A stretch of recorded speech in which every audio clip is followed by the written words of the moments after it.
built a little bit of aura of confidence around him. You know, everybody can be talented and everything, but until you play and get on the field and play the whole game, you don't really have that confidence yet. And I think he's kind of took that momentum from that win and kind of built on from it and done good things this offseason with it. And just one last thing, Coach Heupel had mentioned to me that like he was very impressed with the way like the guys are drawn to him. Can you maybe give me an example or something that makes you sort of like Nico as a leader, as a guy who kind of galvanizes people, which is tough for a young player? Right. I think the biggest reason is, I don't know if it's like an example or anything, but the reason is because he's a humble kid, you know, a guy that came in ready to work, very humble and just was picking everybody's brain. You know, he would come up to me and ask me, "Hey, Coop, why is this like this? What's going on here? Just explain it to me." And for a kid to come out of high school like that, 5-star, you know, whatever many followers on Instagram and Twitter, whatever, you know how it is nowadays.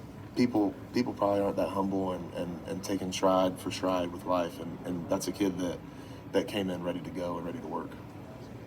Not everybody does media interviews with a cowboy hat on. Have you got a good backstory and logic here? Nah, the only backstory is back in the other room at one of our things, they did a custom hat for us. So I've never worn a cowboy hat. This is my first time, and I'm feeling it. So I'm rocking out with it. So, Coop, what do you think about your coach and the team going to Oklahoma this year, him going back home, kind of?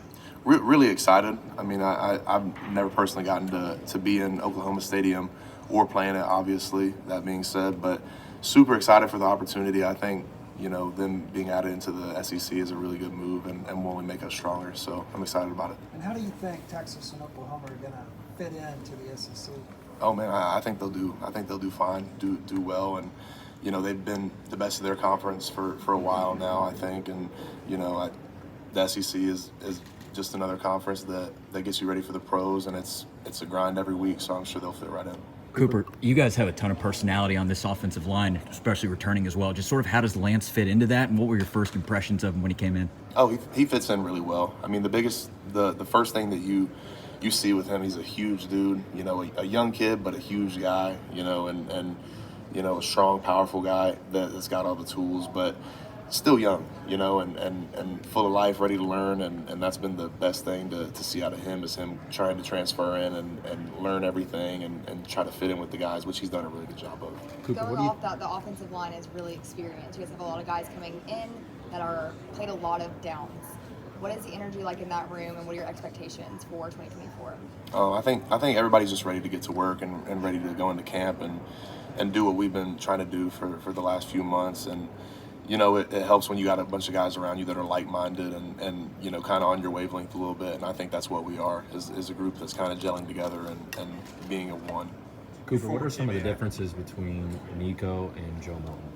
Oh man, it's hard to tell. It's hard to compare. You know, you can't compare two guys like that. I mean, obviously everybody's their own person, but in the end of the day, Nico's going into his second year. He's a 19-year-old kid, and Joe had been two places, been in college for a minute, so it's hard to compare. But you know, he's got his own stuff that he's gonna go for.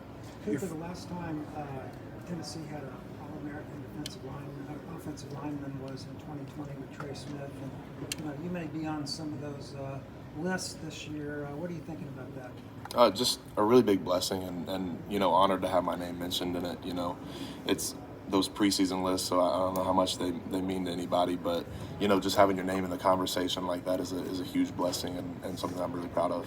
Addison Nichols, your former teammates now at Arkansas. What do you think of him as a player and as a person? Yeah, great dude. You know, came in and did the same thing, worked really hard, and you know, tried to fit in. And obviously, you know, everybody's path is different, and he's Arkansas now. I think he's doing really well over there, and you know, I'm excited to see how it goes. I think we'll play them. So Georgia's been in a kind of immovable force at the top of the East for the last few years. What does it take maybe to, you know, take on a program like that and get past it?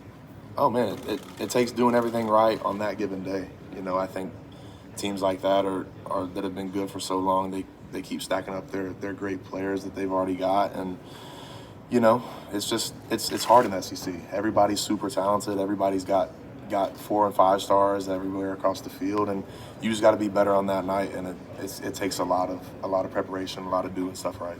Cooper, kind of weird question, but Nick Saban retired this past year, obviously. Who do you consider the new face of the SEC? New face of the SEC? I don't know. What is that? Are you saying Alabama was? No, well, I think so. Like Nick Saban Yeah. specifically.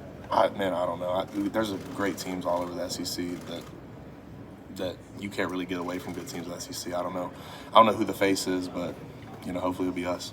Do you think Alabama will fall off a little bit without Nick Saban? No, I don't think so. I mean, Nick Saban's a great coach. Everybody knows that. But the new coach they got in there, DeBoer, he's a great coach as well. And, he came from a great place, and I'm sure he'll do great. Cooper, you talked a little bit about Arkansas already. You got to play there a couple of years ago. What do you remember from that game, and what are you looking forward to when you get to go and play them again? I remember that it was a great stadium. Great. I like Arkansas a lot. Great state. But a great stadium, really pretty stadium. And, they're a good team. And I love Coach Pittman. I've known Coach Pittman since recruiting, so excited to see him again. But should be a really good environment for us. It's been a while since I played there. What do you remember about your interactions with Coach Pittman when he was recruiting you? Oh, just great communicator. You could sit on the phone or sit down with Coach Pittman and talk for hours. So, just great recruiter and great guy.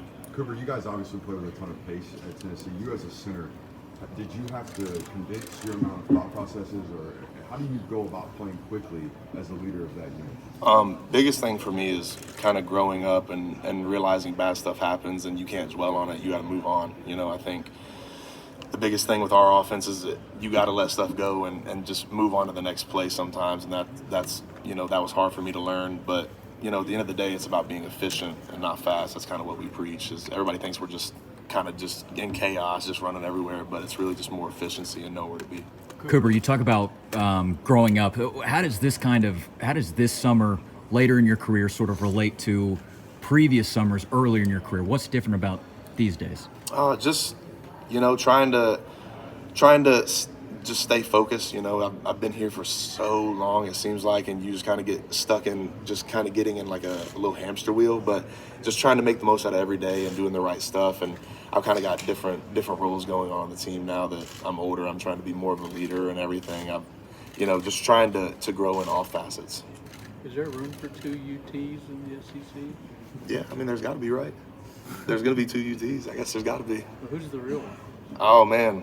All I know is we were going 50 years strong before Texas was a thing, and then, we had to go down there and save them a little bit. So that's what I got to say about it. Cooper, a lot of the offseason hype in the SEC has centered around Bama, LSU, Georgia, Texas. Where does Tennessee fit in that mix? Man, I think we expect to be at the top of anything that we do, and every week we go out there, we expect to win, and I think every season we go into, we expect to be at the top. So that's where we want to be. How many